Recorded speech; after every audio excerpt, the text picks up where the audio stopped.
Hello students, আমি Nitish sir জ্ঞানজ্যোতি coaching সেন্টারের পক্ষ থেকে তোমাদের প্রত্যেককে জানাই আরো একবার স্বাগত।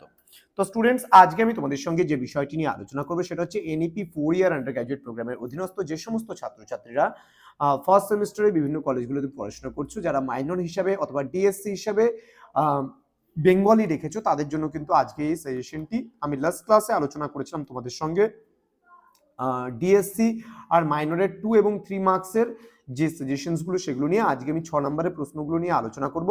তোমাদের বাংলা সাহিত্যের ইতিহাস, যেটা আধুনিক যুগ সংক্ষিপ্ত পরিচয় পাঠটা রয়েছে, সেখান থেকে কি কি পড়তে হবে সেই নিয়ে বিস্তারিত আলোচনা করার পূর্বে তোমাদেরকে বলে রাখি যে যারা এখনো পর্যন্ত আমাদের অফিসিয়াল ইউটিউব চ্যানেলটিকে সাবস্ক্রাইব করনি তারা অবশ্যই চ্যানেলটিকে সাবস্ক্রাইব করে দাও, পাশে থাকা বেল আইকন অল প্রেস করে দাও, যাতে নেক্সট টাইম থেকে কোনো ভিডিও আপলোড করলে তার নোটিফিকেশন তুমি সবার আগে পেতে পারো। এছাড়া অনলাইনে যারা ভাবছো আমাদের ক্লাস জয়েন করবে, তারা অবশ্যই যোগাযোগ করো আমাদের অফিসিয়াল নাম্বার 7076398606 নম্বরে অথবা 6295916282 নম্বরে। তোমাদের টোটাল কোর্স ফি রয়েছে, যারা মাল্টিডিসিপ্লিনারি কোর্স নিয়ে পড়াশোনা করছো বা পাস কোর্স নিয়ে পড়াশোনা করছো, তাদের কোর্স ফি 599 পুরো সেমিস্টারের। এবং যারা অনার্স নিয়ে বা মেজর নিয়ে পড়ছো, ঠিক আছে, মেজর কোর্স নিয়ে পড়ছো, তাদের জন্য কোর্স ফি কিন্তু আমাদের 999 পুরো ফার্স্ট সেমিস্টারের জন্য। ওকে, যে কটা সাবজেক্ট থাকবে সে কটা পুরো সাবজেক্টেরই কিন্তু নোটস তোমরা পাবে। ঠিক আছে, তো চলো 6 মার্কসের সাজেশনসগুলো নিয়ে আলোচনা করি, কি কি মানে 6 নম্বরে তোমাদের পড়তে হবে। প্রথমত তোমাদের বলে রাখি, যারা মাল্টিডিসিপ্লিনারি কোর্স নিয়ে পড়ছো তাদের মাইনরে অথবা তোমার হচ্ছে ডিএসসি হিসাবে কিন্তু এই বাংলাটা থাকছে, এবং যে সমস্ত ছাত্রছাত্রীরা মেজর কোর্স নিয়ে পড়ছো কিন্তু মাইনরে তোমরা বাংলাটাকে রেখেছো, তাদেরও কিন্তু এটা থাকছে। তো 6 নম্বরের জন্য তোমাদের কি কি পড়তে হবে সেই নিয়ে একটু আলোচনা করছি, দেখে নেবে। বাংলা গদ্য বিকাশে মৃত্যুঞ্জয় বিদ্যালঙ্কারের প্রতিভা বিচার করো। নেক্সট, গদ্য শিল্পে প্রমোদ চৌধুরীর সংক্ষিপ্ত পরিচয় দাও।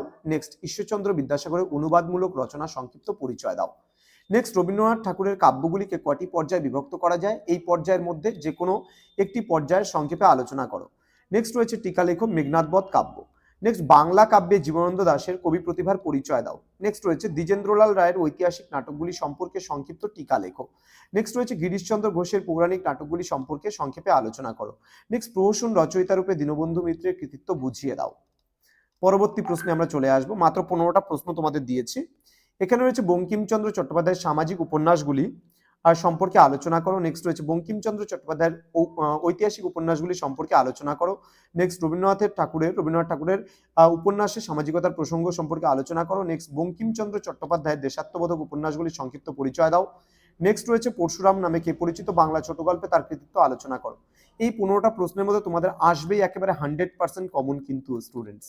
তো দেখা হচ্ছে তোমাদের সঙ্গে খুব তাড়াতাড়ি আর একটা নতুন ভিডিও নিয়ে। তোমরা প্রত্যেকে ভালো থেকো, সুস্থ থেকো। Thank you so much, thanks for watching. After all, thank you.